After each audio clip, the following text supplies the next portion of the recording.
only 9 quarterbacks have thrown for more than 400 touchdowns, and Matthew Stafford now has 402. Impressive career for Stafford.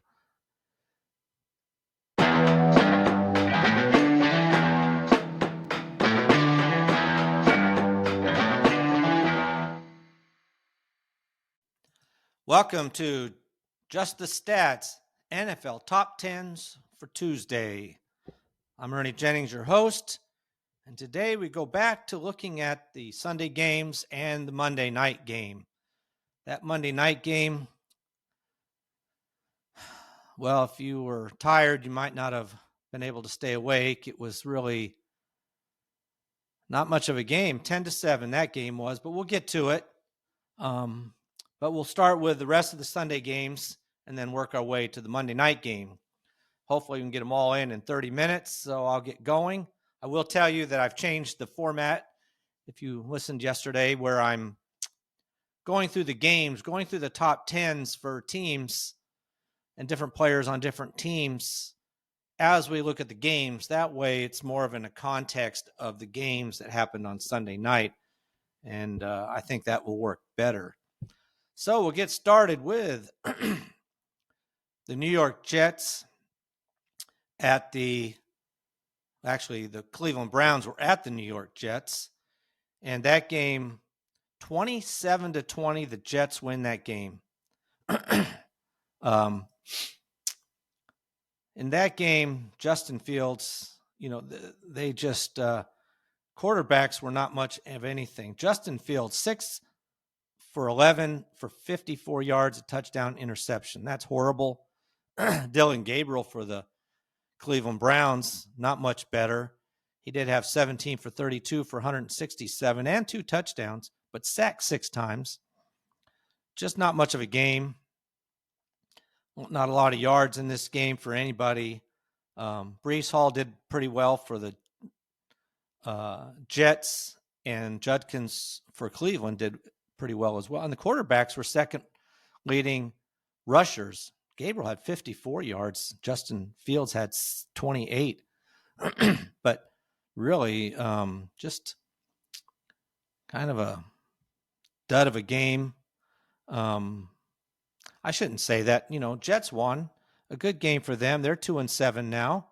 They needed a win, and they've been playing tough for their coach. And then Cleveland Browns, 2-7 as well. But in that game, we will go on and look at the numbers here. For the Cleveland Browns, David Njoku went into the game tied with Max Speedle, who played for the Cleveland Browns way back in 1946 to 1952. They both were tied with 33 receiving touchdowns. Well, David Njoku did have a receiving touchdown, so he now has 34, which puts him into 6th all-time by himself for Cleveland Browns receiving touchdowns. Now, next up for him, and I'm not sure he'll catch him, is Ozzie Newsome, who's in 5th with 47, I should say 47. So David Njoku needs 13 more.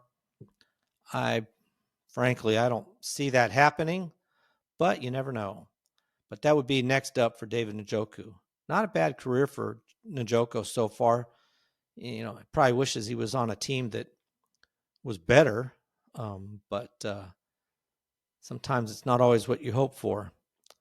Now, for the Jets, Quincy Williams, they traded the other Williams away, but Quincy Williams in tackles for loss he was behind Quinnen Williams, who the Jets traded away.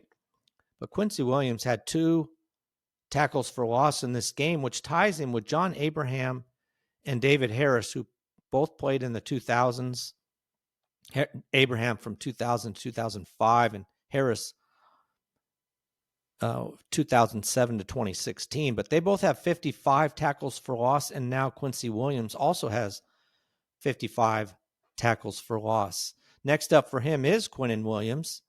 Like I said, who was just with the team until at the trade deadline was traded away. He has 59, so Quincy Williams needs 4 more to catch Quinnen Williams. So, and he's got 2 years less than Quinnen Williams with a team, so he should easily catch Quinnen Williams. Probably catch him this year at some point. All right, next game up. This was a shocker. The Buffalo Bills and the Miami Dolphins. And this was, even though it was in Miami, I mean, I fully expected, I'm probably sure everybody expected the Dolphins to lose this game to the Bills. And instead, they crushed the Bills. I mean, this was not even a close game. It took the Bills until the fourth quarter to finally even score a touchdown. That's incredible. I sort of think that this has something to do with the fact that teams, after last year, halfway through this year, are beginning to realize how, or to understand and strategize how to shut down the Bills team. They got Josh Allen, and everybody else is secondary. Cook is good, and he's really good actually. But you shut down the running game, and you keep an eye on Josh Allen as far as scrambling goes, and it's hard for the Bills to win. So this game, like I said, wasn't close. I mean, 16-0 in favor of the Dolphins at halftime. And then in the fourth quarter, it ended up being, the Bills scored, it made it 16-7. And then Miami, though, they put it away. Josh Allen did not have that great of a game. I mean, he threw the ball a lot. He had over 300 yards passing, but two touchdowns and an interception. It just was a rough game. He also lost a fumble. They're two stars. I mean, we're talking about Cook and Allen. Both had fumbles that were lost. So that really hurt the team. It's also interesting. We'll look at this when we look at the season numbers, but James Cook only had 53 yards rushing in this game. Primarily it's because they were playing from behind, so he couldn't run the ball. But this kind of reminds me where last week he had a huge game, over 200 yards. And Jonathan Taylor did not have a big game. So James Cook was the only running back averaging over 100 yards a game after last week. Well, this week it's just flipped where Taylor had over 200 yards and Cook only had 53. So it's going to go back to the two of them again being the top two, both averaging probably, I'll look at Cook. I mean, he only had 53 this time, but he still may be averaging over 100 yards a game.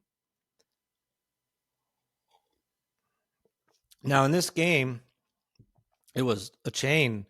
It's always fun to watch when you have two of the top running backs going head-to-head, but Devon Achane had 22 carries for 174 yards and 2 touchdowns. And then you throw in another 51 yards receiving for him. So he ended up with 225 yards of offense out of him. So Devon Achane will be one of the top players looking at the season numbers this week. Now, in this game, Josh Allen, he only needed 23 yards rushing to move up the Buffalo Bills all-time rushing list. He passed Travis Henry this week. He had 31 yards, Allen did. So he now has 4,453 yards. Actually, he passed Joe Cribbs. Travis Henry was quite a ways back, but Joe Cribbs, who played in 1980 to 1985, was a really good running back for the Bills. He had 4,445, so he just passed him by 8 yards. And that's as far as Josh Allen's going to get for, I don't even know how long, honestly. Next up is Fred Jackson, who played from 2007 to 2014. He had over 5,600 yards, so that's 1,200 yards for Josh Allen. That'll take him, easily 2 years. He's not running as much as he did in the past, so it's going to be a while before he could catch him. And then we're going to watch James Cook. He won't catch Josh Allen this year. James Cook has a little over 3,500 yards, but it'll be a while before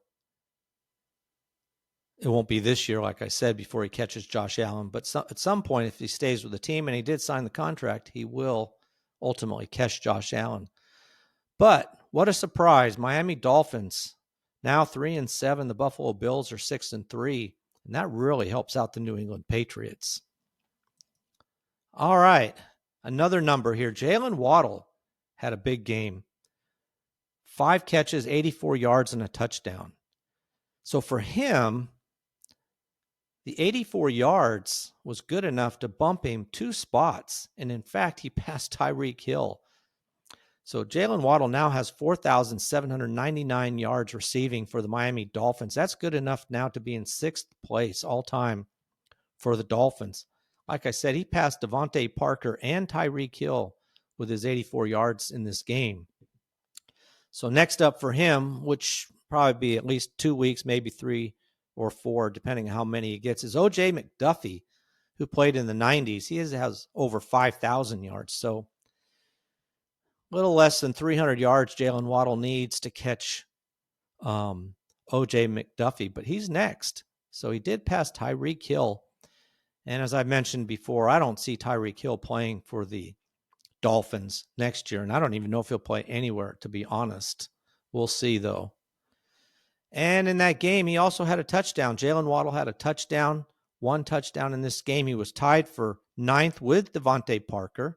Got that 1 touchdown. So he's tied for 8th with Bruce Hardy, who played in the late 70s and through the 80s. He's got 25. So they both have 25 now.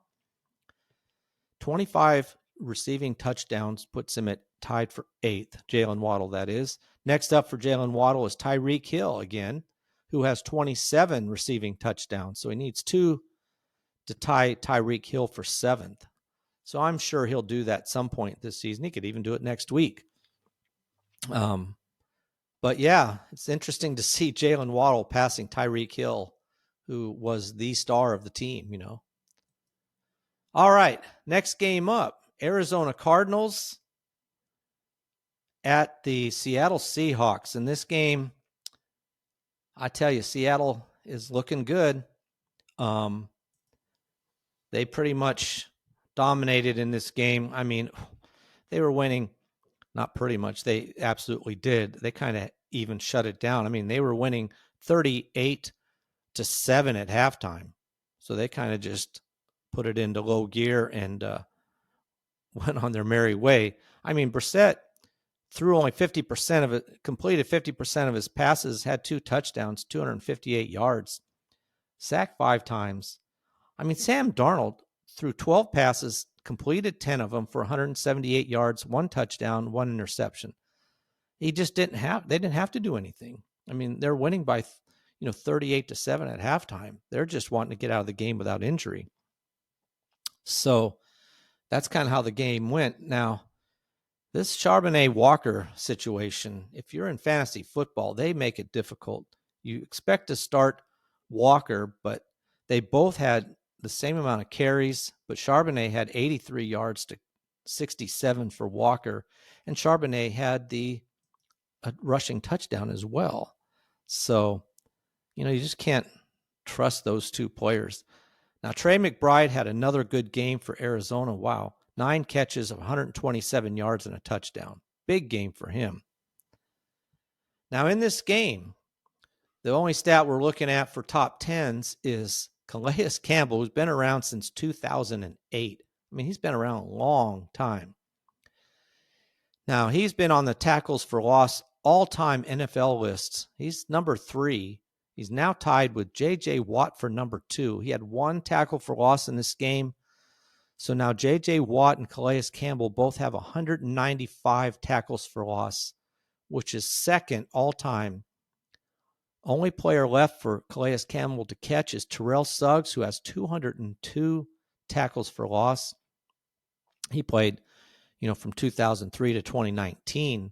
So they would have known each other pretty well, Campbell and Suggs. But yeah, Calais Campbell, 195 tackles for loss. Only needs 7 more. I don't know if he can do it this year. He's up there in age. He's not necessarily getting a tackle for loss in every game. So we'll see. But good for him. he just keeps playing. He's amazing athlete, actually, to still be playing after all these years. All right, next game up. That's the big game for stats. This is the Los Angeles Rams were at the San Francisco 49ers, and they stomped them pretty well. 42-26. The Rams win this game over the 49ers. But a lot of stats. Boy, you've got Stafford, you've got Adams for the Rams, and you've got McCaffrey for the 49ers. And this is just NFL records we're talking about. We've also got some other records as well. So let's get through them.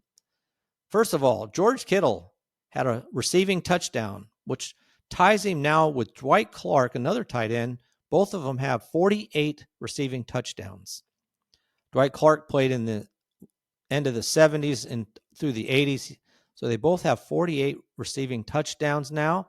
Next up for George Kittle is Billy Wilson, who played in the 50s, and Alan Beals, who played in the 40s, early 50s. They both have 49. So he needs one more to catch two more players to move up to fifth place.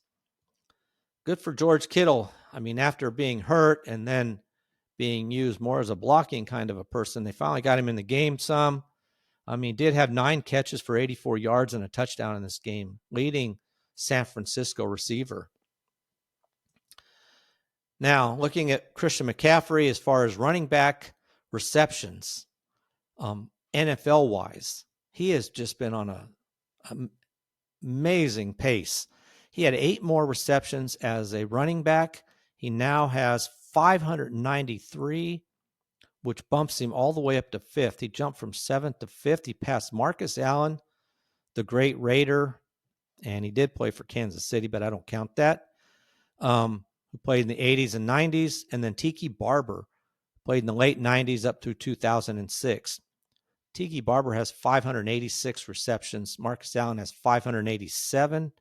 And now Christian McCaffrey has 593.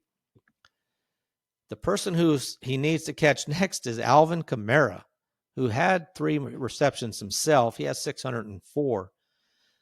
But McCaffrey's going to catch him. He's just getting more catches a game. He won't, probably not next week, but it could be 2 to 3 weeks. Alvin Kamara is just getting 1 to 3 catches a game lately. So that's next for Christian McCaffrey. But he's just been crushing it in the running back, receiving touchdowns, receiving yards in the NFL. And so pretty good for him.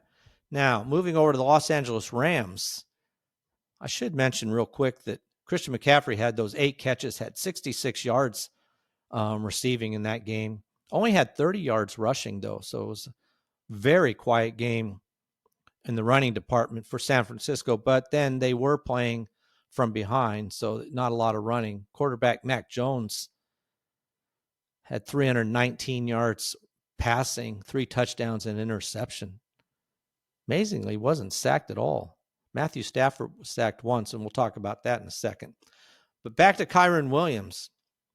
He had 14 carries, 73 yards, and 2 rushing touchdowns. Those 2 rushing touchdowns jumped him all the way up into he was number 10. He's now tied for 8th with Tank Younger, who played in the end of 1949 to 1957, and Craig Bell, who played in the 80s. They both had 31 rushing touchdowns, and now Kyren Williams has 31 rushing touchdowns. So they're all tied for 8th. Next up for Williams is Wendell Tyler, who played in the 70s and 80s. He's got 33. So it shouldn't be long. Again, if Kyren Williams has another 2 rushing touchdowns, he'll tie him next week. But we'll see how that goes. It's amazing, honestly, that he had 2 rushing touchdowns when Matthew Stafford threw 4 passing touchdowns. All their scores were touchdowns in this game. Excuse me.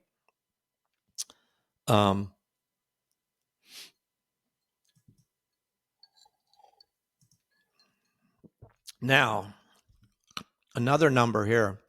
This is an NFL number again for the Rams. This is Davante Adams, who has been, because Matthew Stafford's been throwing so many touchdowns, leads the NFL in touchdown passes with 25.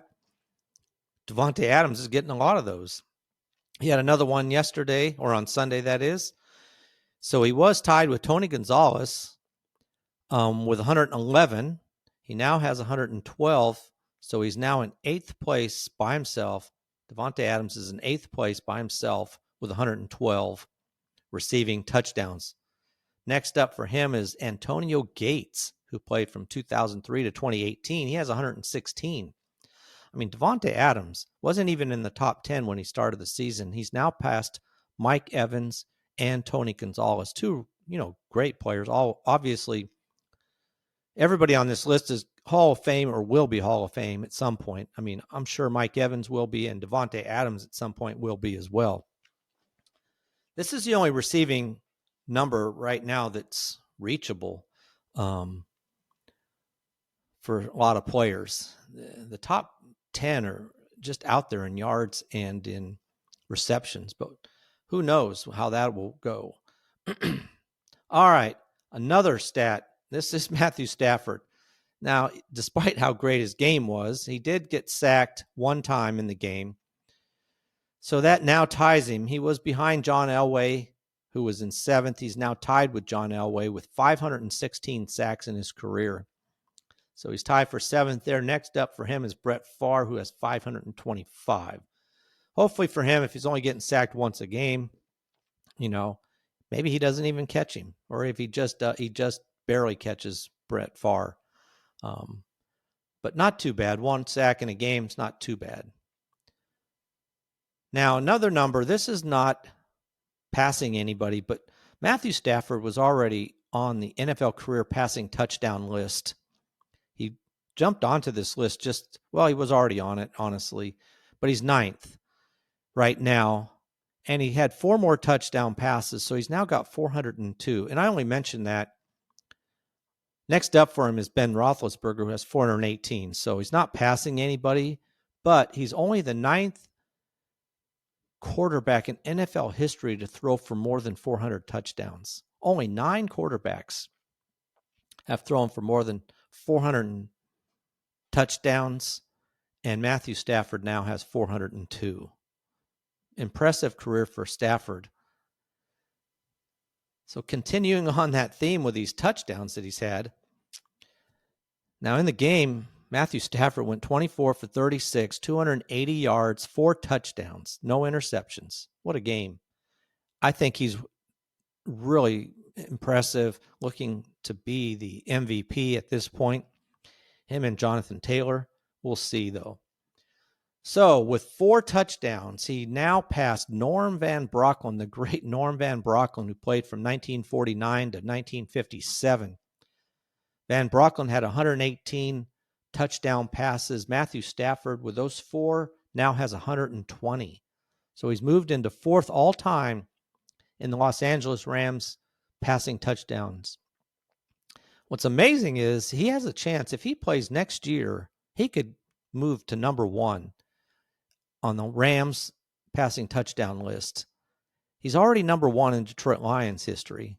That'd be incredible. Roman Gabriel leads the Rams with 154 passing touchdowns in his career with them. And now Matthew Stafford has 120. He's 34 away. He won't catch him this year, but if he does play again next year, he definitely has a chance to catch him. But next up for Stafford is Mark Bulger, who played from 2002 to 2009. He has 122 touchdown passes. So the way he's going, he'll catch him next week. I mean, he's been just incredible. All right, another game. Detroit Lions versus the Washington Commanders. This is another game where the Detroit Lions just ran roughshod over the Washington Commanders. The Lions win the game 44-22. Wasn't really close. Jared Goff had a really good game, 320 yards passing with 3 touchdowns. Marcus Mariota played for the Commanders. I mean, he had 16 for 22, 213 yards, 2 touchdowns. I mean, that's not terrible numbers. Obviously, they needed more from him. No receiver for Washington did that well. Now for the Lions, Jahmyr Gibbs, 15 carries, 142 yards, and 2 touchdowns. Very impressive, and we'll look at that in a minute.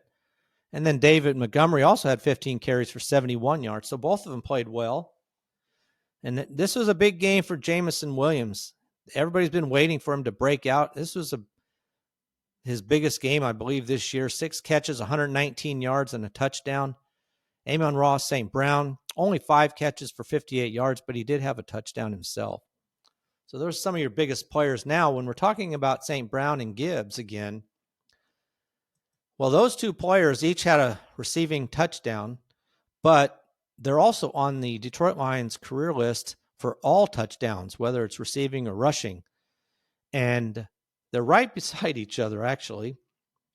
Amon-Ra St. Brown now has 42 touchdowns in his career with the Lions, and Jahmyr Gibbs has 41. St. Brown, with his 42, now ties Dutch Clark, who played for the Lions back in the 30s. So he's on this list all the way back to the 30s. They both have 42 touchdowns in their careers with the Lions, and Gibbs has 41. So they've moved into 5th and 6th place. Actually, I guess Gibbs stays in 7th, but St. Brown is tied for 5th with Dutch Clark. Next up for both of these players is Billy Sims, who played in the 80s. He has 47 touchdowns in his career with the Lions. So you got 2 players to watch for this on this team as far as this goes. I'd have to look, but I don't know how far back Montgomery is, because he gets touchdowns pretty good too. All right, one last game here. Oh, actually, we got 2 games. This is the Pittsburgh Steelers and the Los Angeles Chargers game. Really, again, another game. I mean, it was kind of tight. It was 12-12 to 3 at halftime. But the Chargers just kept chipping away. Pittsburgh could get nothing going. Interesting score if you think it was baseball. After the first quarter, it was 3-2. Pittsburgh was winning 3-2. I don't know. Sometimes Rodgers looks pretty good, and other times he doesn't. He trying to run around and to throw a pass in the end zone. He drops the ball, so he has to just fall on it in the end zone, and it's a safety for the Chargers. I don't know why he just, usually he's got that quick release, and for some reason he didn't throw it even out of bounds or anything. Got us, not that it made a difference in the entire game, but gave the safety to the Chargers. All right. Now in this game, the only thing I'm going to mention in this game was Rodgers, who didn't have a good game at all, barely passed for over 50% completion rate, 161 yards, 1 touchdown, 2 interceptions, sacked 3 times. Really a miserable game. Jaylen Warren had 70 yards rushing. The team had 73 yards. That's it. So they weren't even on the field enough to do much damage. Kamani Vidal has been playing quite well. Another 25 carries, a lot of carries, not quite 4 yards a carry, but he had 95 yards and a touchdown. But, they're playing from front. So that's just the way it goes. But Aaron Rodgers had 3 sacks, like I mentioned, so he now has 589 sacks. He's not passing anybody because he's already the NFL career leader in being sacked with 589. Behind him, Fran Tarkenton and Russell Wilson, who got into the game for the Giants because Dart got hurt. He was sacked twice, so he's now tied with Fran Tarkenton for second with 570. And then Matthew Stafford's tied with John Elway for 7th, as I mentioned earlier, with 516. So in the history of the NFL, you've got 3 quarterbacks that are currently playing that are in the top 10. Isn't that's crazy? You go years and years with nobody, and then you've got 3 players on the list right now. All right. We'll go to one last game, and that's the Monday night game. And this game, like I said, just not a lot of pop. It was really a slow going. No one could do anything. The first half, I forgot how many years, since 2009 or something, that a game at halftime was 0-0. Neither team had scored. Eagles finally scored a long field goal in the third quarter to get 3 points, and then they each scored a touchdown in the fourth to make the final score Eagles 10, Green Bay Packers 7. Now, in this game, though, no matter how you win. For the Eagles, they're now 7-2.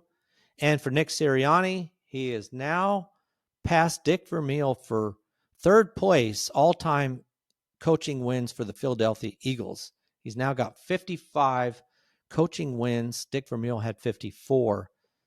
Now, next up for Nick Sirianni is Greasy Neal, who was the coach from 1941 to 1950. He's got 63. So it's going to be a while. That's 8 wins. Which he could do if they went out. I guess if they won every game this season, he could tie Greasy Neal. But I doubt that happens. All right. Now in this game, Dallas Goedert, who's been playing quite well for the tight end for the Eagles, 4 catches, 43 yards. The only other player with 4 catches was Devontae Smith, who had 4 catches for 69 yards and a touchdown. But those 4 receptions for Dallas Goedert jumped him up past Deshaun Jackson, who played from 2008 to 2020. They both were tied with 379 receptions for the Philadelphia Eagles, and now Dallas Goedert has 383. So he's in 6th place all time for the Eagles in receptions. Still waiting for A.J. Brown and Devontae Smith to jump into the top 10. They're not quite there yet, but soon you could have 3 Eagles in the top 10. But Dallas Goedert's up there, and he's in 7th. Well, he's in 6th now. Next up, Brent Selleck, another tight end, played from 2007 to 2017. He's got 398. I think Selleck was a tight end. Either that or he's a slot guy, but I think he was. But anyway, he's got 398, and Dallas Goedert has 383. All right, that was a run through the games. Some good games, some games that were just blowouts, and some games that were kind of boring as far as the entertainment value of them, but still big wins. Like I said, you're the Eagles. Hey, you'll take a 10-7 win any day, especially over the Packers, who are a decent team.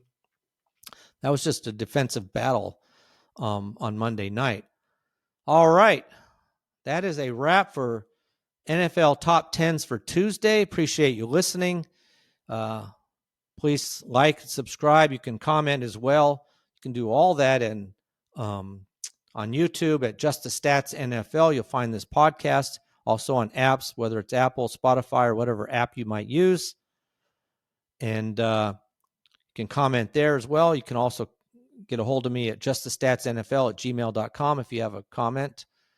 I've been constantly changing the podcast. I think I like this where I'm talking about the games a little bit as well as the top 10s. And I've been updating my charts and stuff as well, make them a little more entertaining as well. But so if you're watching it, you'll see all the top 10s, not just the players I mentioned. You'll see everybody in the top 10 list of whatever team or NFL record that we're talking about at the time. All right. Again, that is a wrap for this episode of NFL Top 10s for Tuesday. So until tomorrow, I'm out.